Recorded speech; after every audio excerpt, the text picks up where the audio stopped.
being recorded.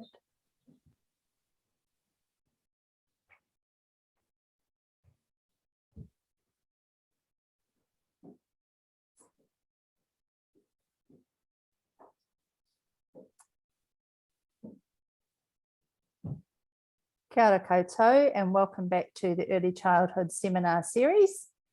We're very pleased to be here with you and that we're able to continue to offer the seminar series online while we're under Alert Level 4 here in Auckland.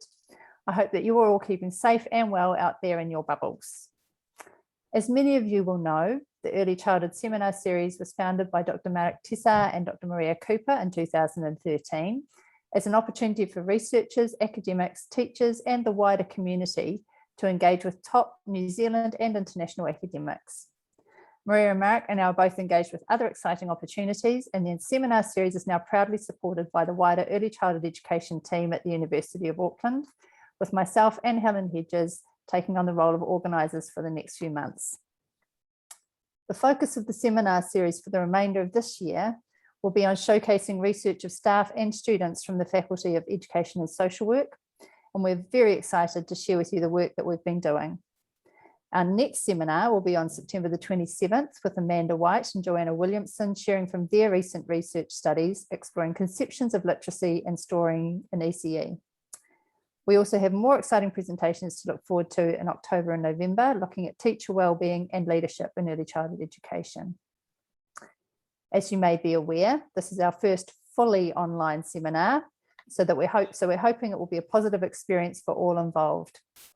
The recording of this presentation will also be available on our Early Childhood Seminar Series YouTube channel after the seminar. If you have any questions during the presentation, please do use the Q&A function to ask them, and Carol and Noah will respond to them at the end of their presentation. Without further ado, I would like to pass over to Helen Hedges to introduce our guest speakers. Kia ora, Justine. Tēnā koutou katoa.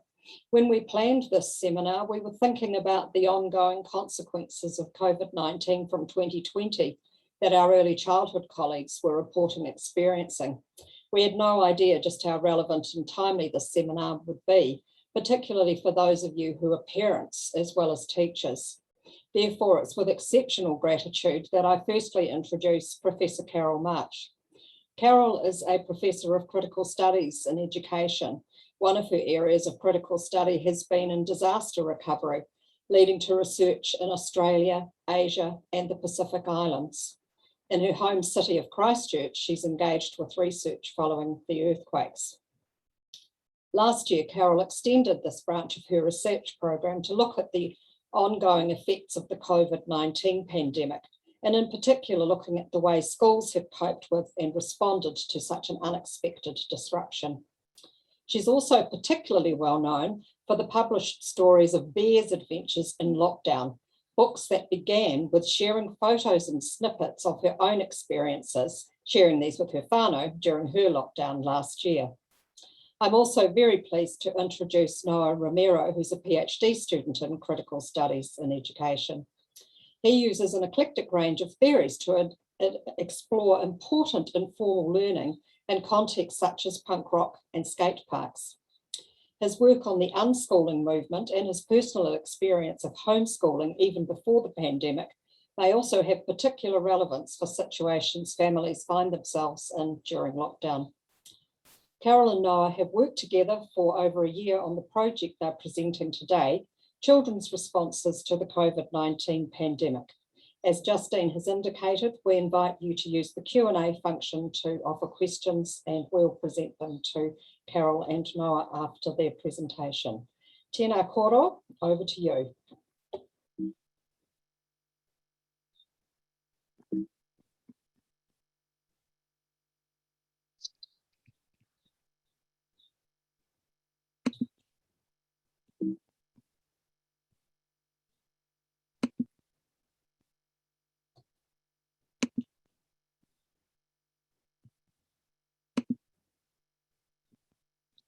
Kia ora koutou, sorry about that little glitch, but we're going to probably have a few of these as we find our way through presenting online. But welcome to all of you. Thank you for taking time out of your very busy schedules, whether you're parents, teachers, or just interested bystanders, or I'm sure you're not passing by, but you're probably sitting wondering what's going to be going on here this afternoon. So as you've heard, I'm a professor in critical studies in education, and although I'm not an early childhood person myself, I have been an early childhood worker in the UK in my younger years when I was doing my OE, but our interest in this particular topic began with wondering how parents were coping at home, and then moving through to thinking about how teachers were coping, especially in the junior primary school when they moved back to school. So without further ado, I'll let you know what our structure is going to be like for our presentation. So to begin with, Noah and I are part of a research unit called Te Whakatere o Papari, which translates as Navigating Social Currents. And with this team that we have of about 8 to 10 people, we look at a range of different issues that might be occurring in the community, in education, where people face particular issues. And as you've heard, one of the issues I've been really interested in has been how people in educational roles, such as in early childhood or in schooling, suddenly step up and take on a wide range of roles when some kind of disaster or crisis strikes. Now, little was I expecting what happened to us all way back in March in 2020, but I found that the work that I'd already been doing with helping children with trauma, with thinking about how adults assist children to work through their issues and so on, really set me up very well. And I'll tell you a little bit more about that in a moment when I tell you how the stories came to be. Then after that, I'll hand it over to Noah, who's going to talk about his part of our study. And then I'll come back and talk about the second study, more involved with junior classrooms. And finally, the pair of us will come together and give you what we think are some big takeaway messages for you. So the genesis of the stories. I didn't set out to write children's stories about how to cope with the earthquake. And in a way, I think that is why they ended up having such appeal, because they were written from an authentic experience and they were written from the heart. But if you have a look at this, you'll see that I started taking photographs. And I put these photographs all together initially up on my Facebook page so that my own grandchildren and younger nephews and nieces who had children of their own would be able to share these stories. And they just grew and grew and grew to the point where people said, can you pull them all together into books? And so I did. And then Nina Hood was very gracious about putting these up on the Education Hub website. And then after they'd been put up on the website, they were just downloaded thousands of times and found themselves all around the world.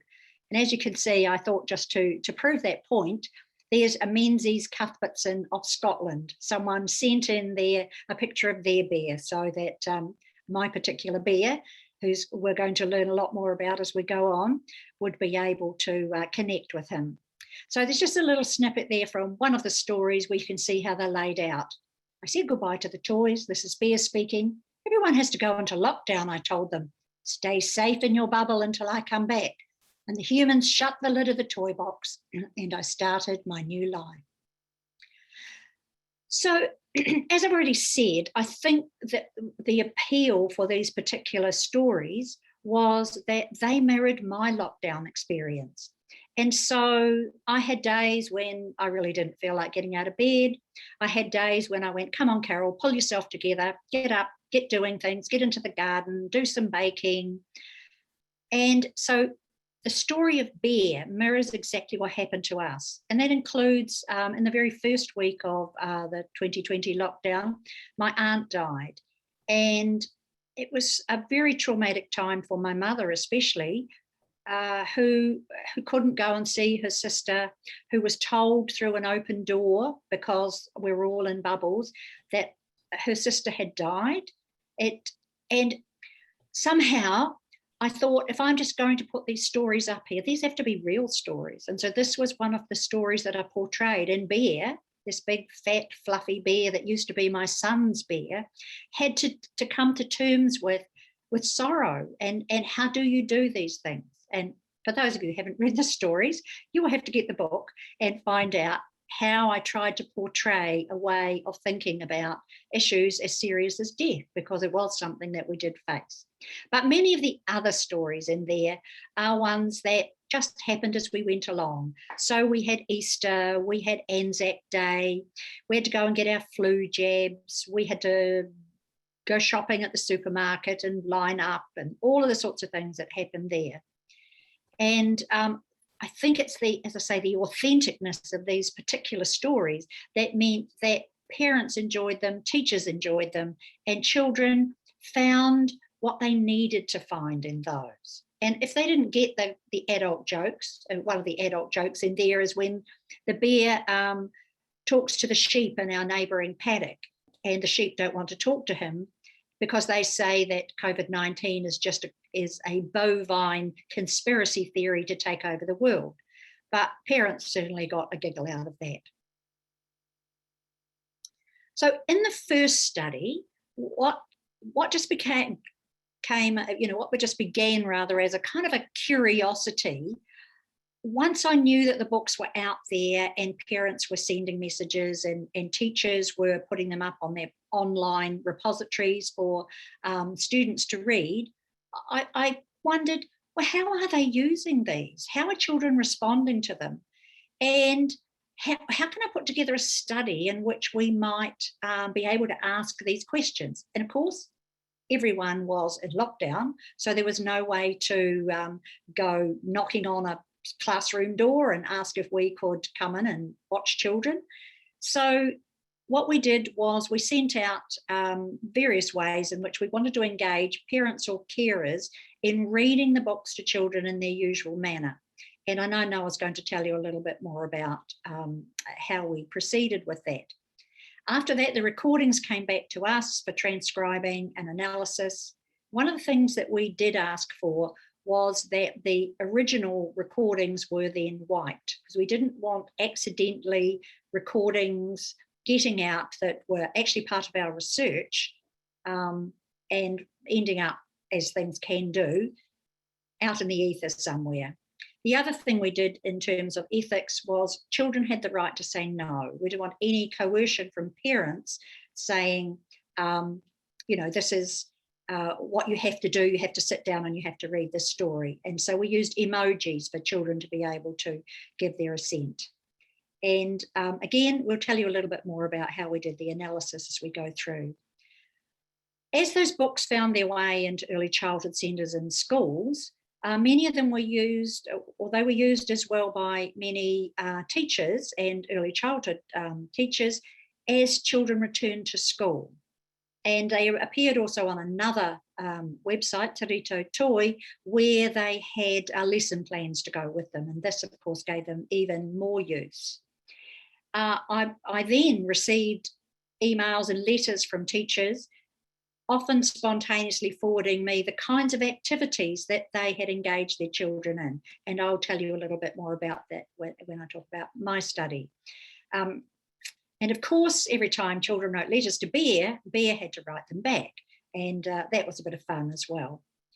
But again, I was interested in, we had some data from our first study as to how the relationship between parents or carers who were working with their children, what kind of data was coming through there. I was interested in also as how teachers might have mediated these. And so as part of a much wider study, we were able to look at teachers' use of these books, other things that teachers did in terms of returning to school. And also I sought permission for the various things that had been sent to me so that we could make sense of those. And then they were analysed depending on whether they were interviews or drawings or photographs or stories or letters, and I will show you some of these. So I'm going to talk now, Noah's going to talk now about study number 1. So I will turn off my sound and pass over to Noah. Nami, Carol, thank you. Kia ora tātou, and thank you again to Justine, Helen, and Haley for having Carol and I here today, and all of you for attending. So for the first study, we went sort of, it was a pretty naturalistic study to do. We just asked participants, which comprised of parents and their children, to record themselves reading the Bear Goes into Lockdown series of books together.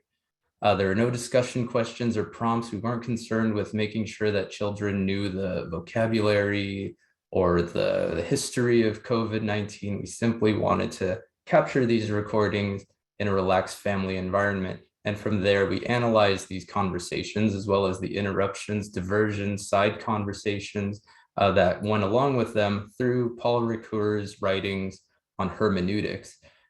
So hermeneutics in Ricoeur's formulation simply is about the interpretation of text. Particularly, Ricoeur writes that interpreting a text involves a reciprocity between the interpretation of the text and the interpretation of self, as the act of interpretation allows for the idea that texts will resonate in new and different ways, depending on their different orientations in space and time. This means that text, according to Ricoeur, can alter the interpreter, and texts propose worlds in which readers can use to understand their own worlds, and by extension, understand themselves. So through our analysis, we were able to interpret small excerpts of data, again, those diversions, the silences, the side conversations, all of that enabled us to look at these reading sessions and see insights into how young children were developing social and ethical sensibilities during the pandemic, during lockdown in particular. And through our analysis, we discovered the recurring themes of autonomy and responsibility, which in Ricoeur's writings are paired together. He views those concepts in pairs and sees them as emerging out of one another. And that turned up over and over again in these recordings. If we go to the next slide, I'll be happy to discuss that further.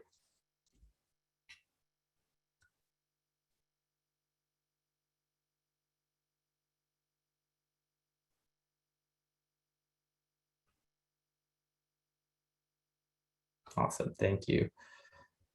So according to Ricoeur, being a capable, autonomous human being does not just involve a capacity for free thinking and acting, but it also involves the fact that one can be held responsible for what one says and does. And in fact, one has obligations in just deciding to speak and act in the first place. So autonomy and responsibility, the interconnected nature between those two concepts, is demonstrated in these two photographs. In which participating children felt compelled to outfit their toys in personal protective equipment. So the image on the left shows 4 dolls that one of our participants outfitted with face masks made out of used curtains. Used curtains, unused curtains. They didn't need them as curtains anymore. They were repurposed for the greater good. The image on the right shows a doll wearing a cloth mask, clear visor, and medical scrubs. Again, completely fashioned by the child holding the doll there. And we decided that these images warranted further scrutiny because the PPE depicted in them were assembled spontaneously and submitted to Carol and I by the parents after reading the Bear books. This wasn't part of the prompt. This wasn't part of the study. The spontaneity suggests that they're the result of children's autonomous actions, which emerged out of their conscious engagement with the text, the discourses surrounding the text, the events that informed the creation of the text and the interpretation as well, and events that impact their lives. So in other words, their awareness of the rapidly changing context inspired these children to take tangible action to protect those for whom they felt responsible, even if it's dolls. Another finding is that children don't think in binaries. So again, like the idea that autonomy and responsibility are not two separate concepts, but are two concepts that are inextricable from one another. That was borne out in children's responses to the text, to the bear books repeatedly. And the other is that children responded to parents' questions in unexpected ways. And here's a couple of quotes that illustrate both of these findings. One of them is a parent kind of checks in with one of the kids to make sure that they understand the concept of bubbles. And the child responds that, yeah, Bear can't see his friends right now, but he can see them. He just can't get too close. And anyway, he can go on FaceTime. Another one, the parent asks, kind of prods the child to see if they were sad about not being able to use playgrounds. And the child responds that, yeah, well, we can just go in the backyard. The backyard's like a playground. In these interactions, it'd be easy to let them float by, to dismiss them. But when you really are attuned to them in a critically hermeneutic perspective, then you can see the development of really complex reasoning and relationality intimated in these responses. Children aren't just concerned with what they've lost due to the pandemic or the ways that lockdown is scaring them. They see a world of possibilities, even in a world of restriction. And that's something that is made plain when you are able to interrogate these reading sessions through critical hermeneutics. And is really a kind of awe-inspiring insight into the emerging consciousness raising of our participating children. If we go on to the next slide, we can go over the overarching themes. Thank you. All right, so through these analyses of the recorded reading sessions, we found that so it wasn't all roses and violets or what have you. The fact is that children were struggling during lockdown. The struggles, however, were mostly related to the loss of school-based identity, not necessarily to the virus or to the pandemic or to the lockdown itself. It was the fact that children were no longer in school. They were no longer around the friend groups and school-centered routines that they used to construct their identity prior, and they had to get used to being part of a family full-time. In response, parents soothed their children by creating routines, cultivating family bonds, and specific instances of these were borne out in the discussions as well. Parents often created timetables for like chores and activities so that children would know what to expect and have things to look forward to in lockdown, as opposed to just kind of floating around in this indeterminate, uncertain space. And that did a great deal in soothing the stressors that children were encountering as a result of losing that easy access to their friend groups. This is also evident in the reading sessions themselves, because as they progressed, parents tended to drop the sort of surveillant line of inquiry, the quiz mentality. They stopped asking about, do you understand what this means? Do you know what cross-contamination means? Do you know what level 4 is? What the difference as the parents move through these texts, you could see that they really focused on bonding with the kids and sort of hermeneutically reading the text themselves, using it to create positive spaces in their own worlds. Revisiting the theme of autonomy, we're seeing that the children's responses to the books originated from themselves, not from the school, not from the media, not from their parents' ideas of what they should be, how they should be processing this pandemic. You could really see that kids were taking this text and applying their own ideas and lenses to it. The same thing with responsibility. There's a heightened sense of what the individual can do during a pandemic, even as a child. So when children were asserting their autonomy and responding to these texts, it was often through the lens of responsibility, where they were concerned with what they can do to help, and not just how this story mirrors their own sense of loss or suffering. They were really concerned with what they could do to help. And finally, the responses really demonstrated the children's burgeoning cultivation of their narrative identity as they navigate between Bear's world and their own. They're seeing similarities between Bear's experience and their own, and using it to productively and positively engage with their experiences, and take valuable lessons into sort of a post-lockdown world as they're going back to school, and they're bringing that sense of autonomy and agency and responsibility to spaces where they maybe didn't think about that so much. And again, this is all borne out in these responses. And the ways in which you see and the ways in which these themes emerged and became plain were oftentimes not said outright. It's the totality of the responses and reactions that really gave a sense that these themes were happening. And yeah, it's what can I say? It was a very joyful experience to be able to kind of be a fly on the wall in these family reading sessions. And as you can see from the participants who were compelled to take embodied and principled action in response to the narrative by creating their own PPE and sending it to the authors, the text really had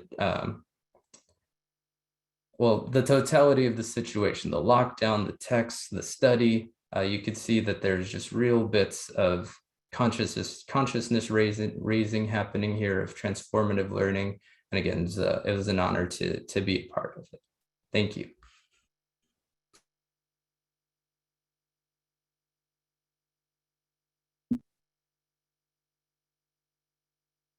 And thank you, Noah. It was also a privilege to work with you.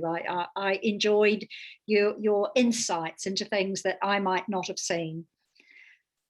So I'm going to now tell you about the second study, which is kind of nested, as I've said, in a much broader study, because I was really interested in how teachers, when they return to school or early childhood, use the stories to engage children in either talking about what they've been through or in sort of preparing them for their going back to school.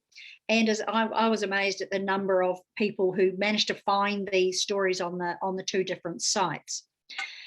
So the first little interview clip that I just got for you there is an example of one of the teachers talking about what she did with the stories.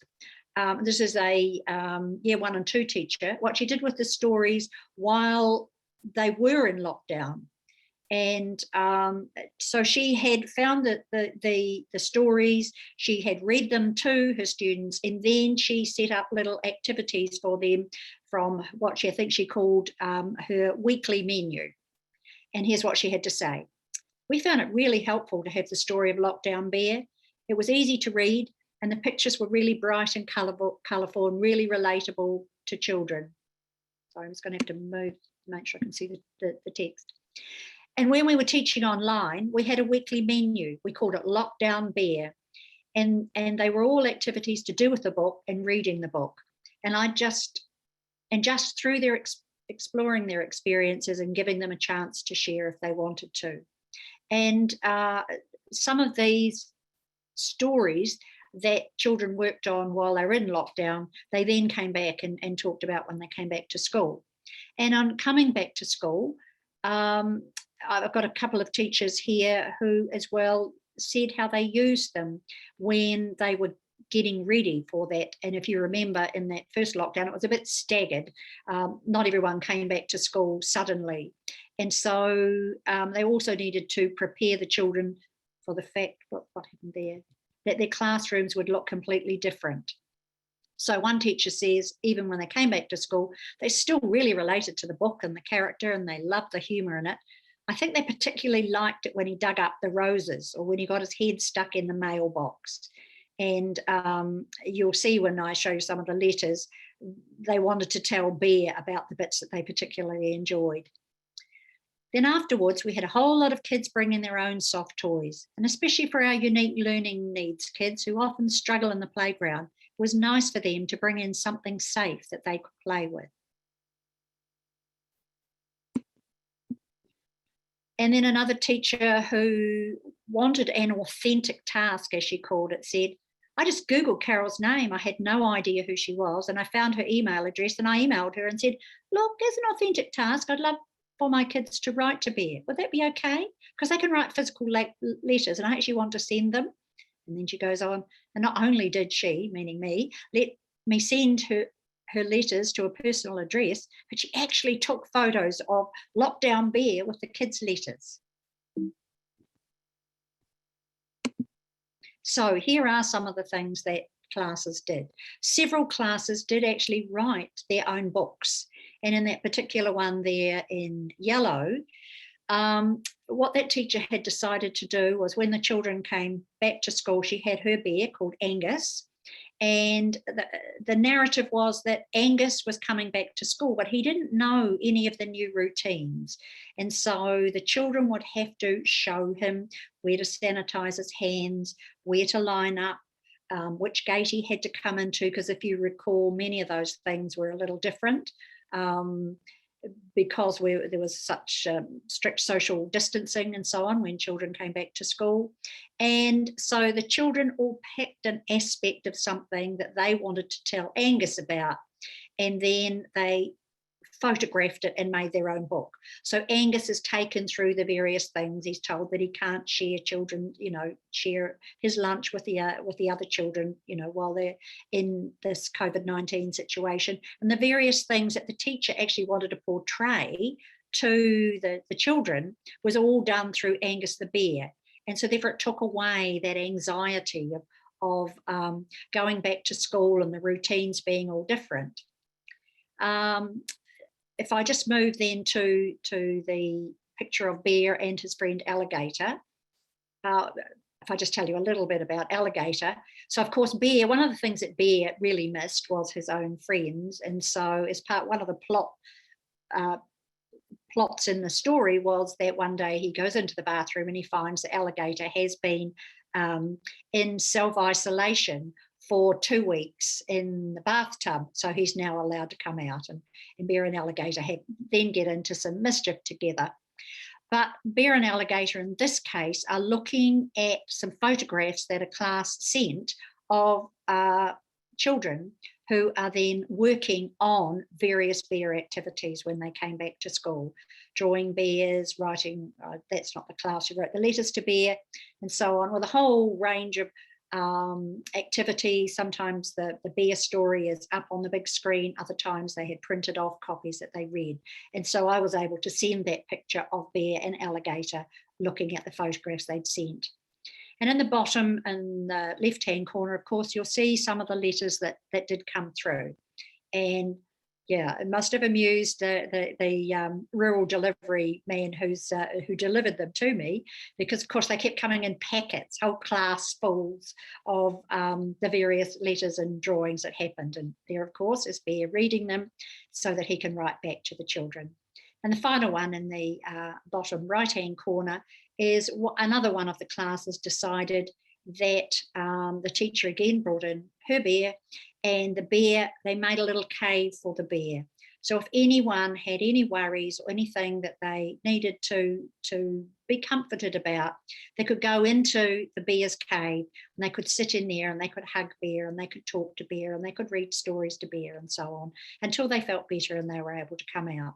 So I thought there were some sort of creative ways in which teachers on the return to school used bear. So here are some of the things that were sent. I picked these examples because one of the big themes, which I'll talk about on the next slide, was connectedness. And in this case, many of the pictures were either bear with the child or bear with alligator, or pictures of children in their particular bubbles. And I was interested in the top right one, where the child who drew that particular drawing, there's a whole lot of little aspects in that picture of bear with the medal around his neck, and bear, I presume he looks like he's holding an ice cream, but I wondered if it was the bear paw cookies that he made, and then the different hats he tried on in another part of the plot. So you could see that child was recalling quite a few things. And in the bottom right-hand corner, this is my absolute favourite. After I'd written 4 of these stories, of course, I need to get on with my own work. And so I decided to put Bear into hibernation because the weather was getting cold, and there's a little plot line where Bear says something about, there's frost on the ground and snow on the mountains, because during my lockdown, I was in Greendale, which is in Canterbury, a rural community in Canterbury. And so Bear is there's frost on the ground and snow on the mountains. It's time for a bear to go into hibernation. And so he goes back into the toy box to sleep for the winter. And this child has drawn this most beautiful picture of bear and alligator saying goodbye to each other. I mean, yeah, you really get a sense of the depth of feeling and empathy that child has put into the picture. And then the other one on the left-hand bottom side was many of the pictures as well showed new episodes in the bear stories. And so on the bottom of that one there, you can see that Bear is wearing a wetsuit. Well, in none of my stories was Bear wearing a wetsuit. And you could see that they were thinking through other things that Bear might like to try on. And also in that story there, you can see that the child wants to talk about what they did. In my lockdown, I baked chocolate cake and pizza. I did online learning with my friends and did online Zoom meetings on Chromebooks. So the themes that came out of that second study were that Bear and his friend Alligator struck a chord with adults and children alike. And as I've explained, teachers cleverly used the stories for children to make sense of their experiences by connecting to this fictional but very relatable character.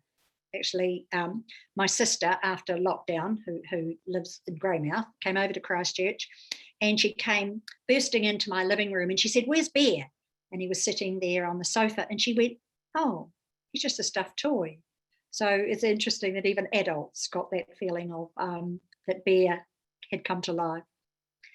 The third point there is about what I had learned from all my disaster research was that as children faced many of the crises that they faced in Christchurch after the earthquakes or around the Asia Pacific and so on, was that to see that they were not the only person who felt like that was really important, to see that their experience was also experienced by others.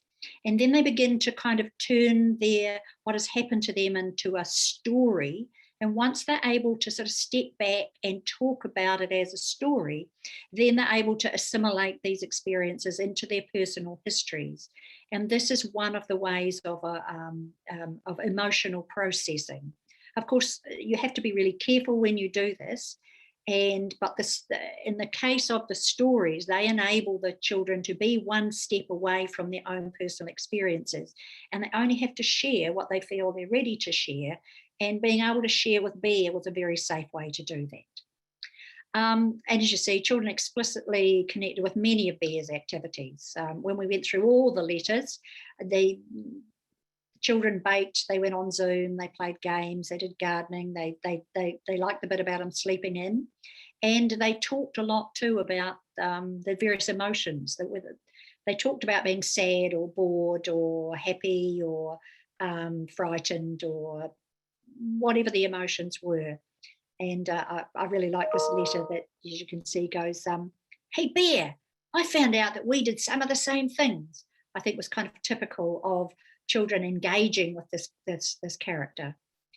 And as well, in looking at the letters, when you read more deeply about the things that they wanted to tell Bear about, you could see a sense of curiosity. One of the questions that stuck with me was, one of the children said, "What are your humans' names?"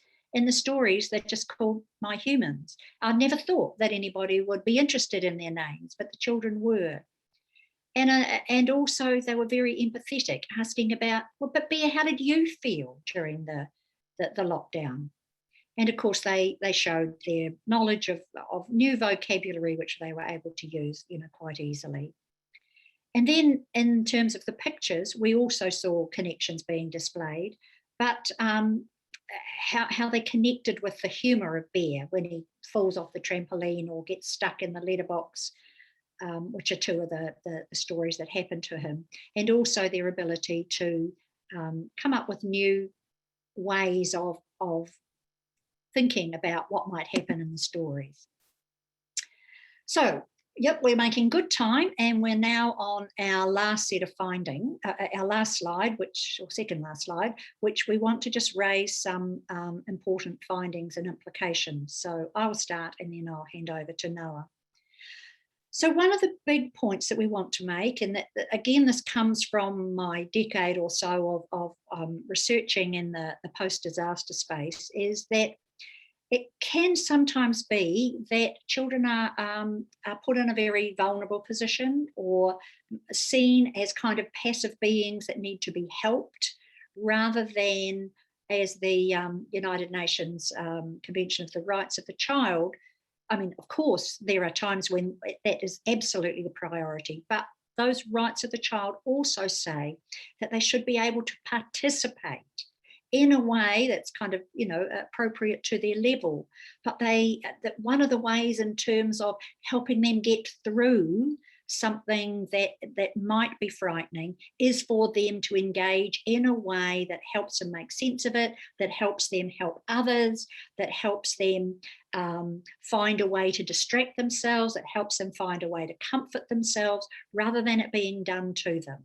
Children have a right to have their voices and their ideas heard and their opinions heard. And we hope that through what we've shared with you today, you can see the value of stopping and listening to those voices and ideas, and actually treating them with real reverence in terms of making sense of what we're learning about children. And the second one then was about learning. Now, of course, there were lots of things in the media about parents who were worried about their children slipping back, and the evidence of that has not been borne out. Of course, we know there were some cases where children completely disengaged from schooling, and schools have had to put things in place to help those children come back. But in general, children were engaged in really deep learning. And as Noah has said, a lot of that was about family learning, because sometimes with the very busy lives that our children and young people have, they don't actually have that concentrated time in their family circle to actually build those really rich and strong relationships. And certainly parents have reported that that was one of the highlights for them, even if it got in the way of their own work they may have to do. And so one of the important messages that happened when children went back to school was not about rushing into academics as such, but as one of the teachers we interviewed said, Maslow before Bloom. So of course, Maslow is the theorist who talks about the hierarchy of needs. You need to feel safe, to be looked after, to feel comfortable before you need to worry about Bloom, who is a theorist that talks about a hierarchy of cognitive understanding. And so I think that's a big lesson that we have taken out of last year, that I know many teachers are certainly thinking about this year, that Maslow before Bloom, children feeling safe, comfortable, having choices, engaging in ways that suit them. And I'll pass over to Noah. Thank you, Carol. So the third finding was that children were exhibiting sophisticated thinking about the pandemic and lockdown. And by that, we mean sophisticated sense-making, reasoning ability, analytic thinking, and creative problem solving, particularly with how they responded to the events of the book. So it wasn't just a response in which we feel bad for Bear, or we wish this didn't happen, or we don't want to read anymore. Again, it was to reiterate what I brought up earlier, and what the data unearthed was that children were concerned with what they could do to help. And not only that, they took action to actually do it. And that feeds into the fourth finding, which is emotional maturity. So again, we can't discount that some children did display long and short-term psychological and emotional issues, but this wasn't by any means seen across the board. What was seen across the board was that children were expressing and discussing and unpacking their emotions and reactions to these stories. And as a result, we're displaying autonomy, resilience, empathy, responsibility, and thoughtfulness, and of course, a delightful sense of humor through all of our participating children who range from ages 3 to 8. They really saw themselves in this story, but they also saw the bear. They saw the characters, and they saw themselves as agents of change who had the capacity to act and take responsive, principled action in recognizing that the world has changed around them. And it's almost as if understanding that the world is changing also led to an understanding that they could change it as well. And that was definitely borne out in all of these recordings.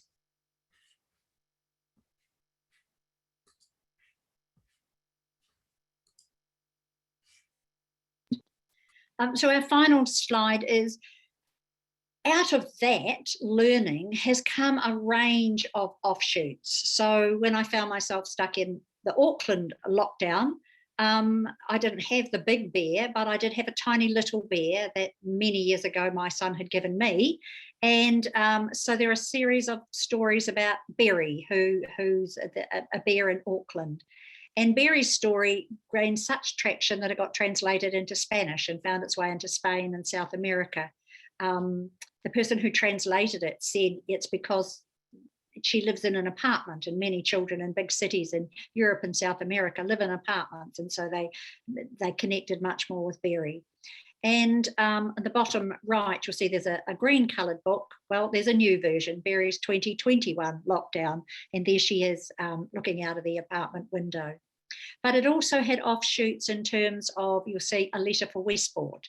I used the same ideas to send books to the schools in Westport and Marlborough after the floods that they had just before this lockdown. And again, using those same kinds of principles of a little bit of humour and whimsy with this relatable creature, but at the same time, some sort of serious messages about feeling safe to be able to talk to someone you trust, or finding ways to help yourself when you're feeling stressed, and those kinds of things. So yeah, from what started from just a little bit of fun has now kind of become something much more engaging and serious, with a serious purpose.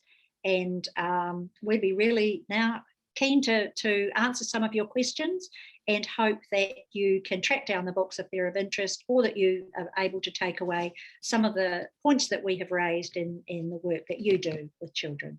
So thank you. Kia ora, Carol, and kia ora, Noah. Thank you so much for a really, really interesting and stimulating presentation. Some people weren't actually at the very beginning of the presentation, so I just wanted to answer one question that's arisen, which was around the responses of infants and toddlers, just to specify for those who are a little late that these two projects occurred with school-aged children. So it's up to us in early childhood to think about what the implications and transferability is, because there is an enormous amount of transferability, particularly, I think, because teddy bears are just so relatable to all ages of children, from infants, probably to adults. I mean, there was Carol's sister asking what was happening to this, thinking that this bear was kind of going to be real in the corner. So, yeah, thank you both very much. Noah, just a first question to you. You mentioned in study 1 that the children responded in unexpected ways to parents' questions. So just wondering, what was it that you expected? And then perhaps a couple of examples of what happened that was unexpected. Yeah. Just respond to that. Thank you. Absolutely. Yeah. This answer actually responds back, can also work to the question in the Q&A there, is how did infants and toddlers respond to bears and his stories? Thank you for the person who asked that question. Our youngest respondent was 3 years old, and that response was probably the most unexpected. So there's in the beginning of the book, there is a section where Bear leaves the toy box in Carol's house. And in that toy box is an alligator who at that point is introduced as Bear's best friend. And it's explained that Bear has to leave the toy box because he's been exposed to the humans, and he needs to stay in their bubble so as not to cross-contaminate the toy box. So our 3-year-old participant, well, first of all, as the parents reading that often, they understood what that episode was trying to do, to try to set the scene, to establish the importance of staying in your bubble and not cross-contaminating another bubble. So our 3-year-old participant didn't let go of that. They were concerned with what happens to alligator, which is, a side character in a book that even the text sort of leaves behind. Our 3-year-old participant refused to leave alligator behind. So they asked, why does alligator have to stay in the toy box? They couldn't accept really that somebody would say bye to their best friend, walk away, and close the lid on them. So that was something that is demonstrative of a burgeoning sense of autonomy and responsibility. They're not going along with the established narrative, and the parents kind of have to just instead of really sitting with that, you kind of want to follow the narrative of the story and keep going, finish the book. But yeah, that I would say is an unexpected response, and it's a response from someone who is preschool age, is 3 years old, is a toddler, but demonstrates a really high level of empathy, I would say, of reasoning, of ethical consciousness. And if there are ways to preserve that, to cultivate it, to develop it, instead of teaching them something else, teaching them that, no, that's not the right way to read this book. That's not the point. I think that is a powerful thing for early childhood education to take from this study. Yeah, great. Thank you so much. That's really helpful. And Carol, and a number of participants have commented that they are using Zoom with small children in their early childhood centres. And of course, that's quite interesting because widely the use of digital technologies has been quite a debated topic in early childhood, but I think everybody's kind of gotten on board with it, but due to the pandemic, because it's the way that interactions occur in virtual formats. You had so many ideas there about what teachers did with the books, and I'm thinking particularly of the children's experiences in preparing them for coming back to school.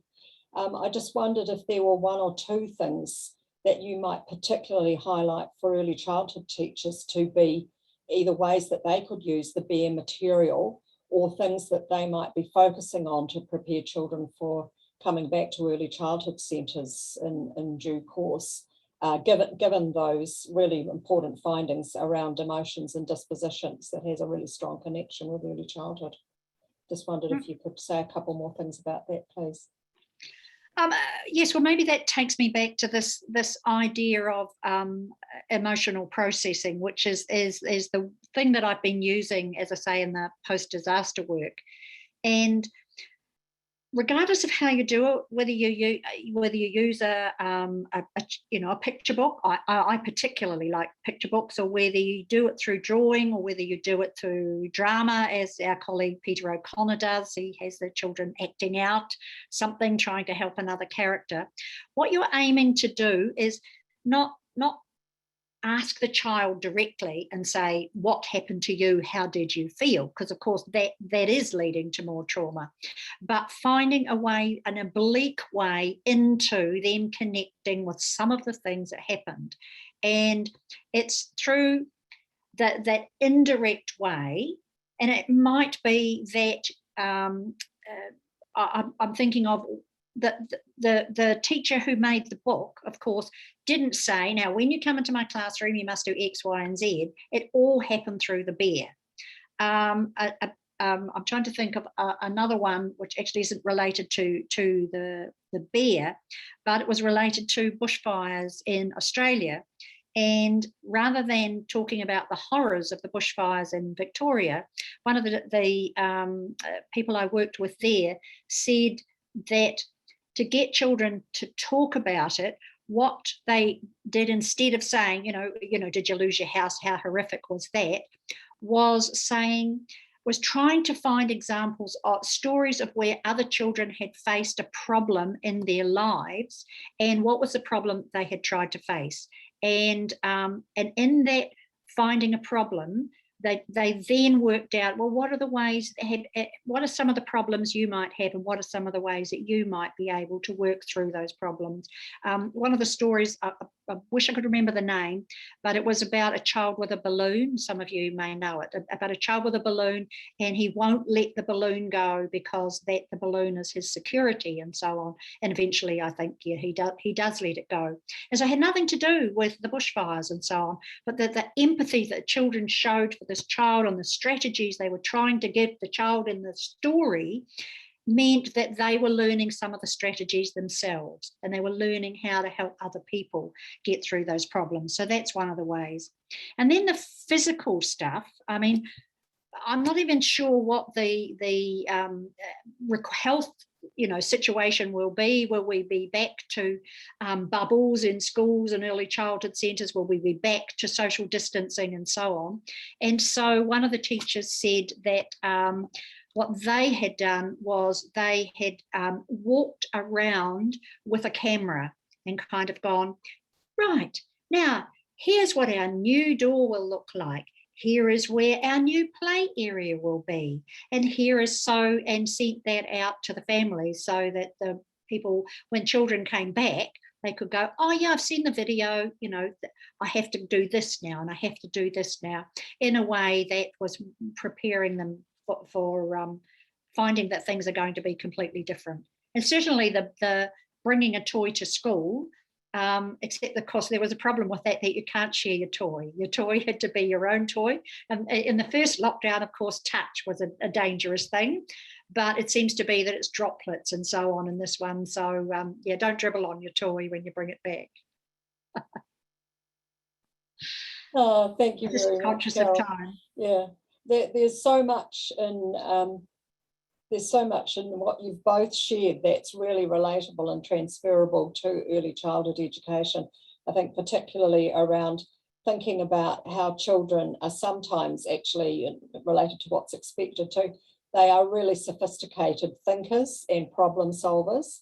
And much of what you've shared very much aligns with the image of the capable child that we promote into whāriki. So thank you. There was an enormous amount there. And I know how hard it is to present when you can't see audience reaction, but I hope that you've got a minute now to actually look at the chat, because there's a huge amount of really positive feedback there from participants. So again, ngā mihi kia kōrua, and I'll hand over to Justine to close the seminar. Thanks, Justine. Helen. So a huge thank you to you, Carol, and to you, Noah, for your presentation of your research this evening. Although we didn't intentionally plan it this way, the timing of your presentation while we're in lockdown has been fortuitous, and you've given us all much to think about. And you've hopefully revitalised our commitment to staying connected with our early childhood tamariki and their whānau, even while we're being physically distanced.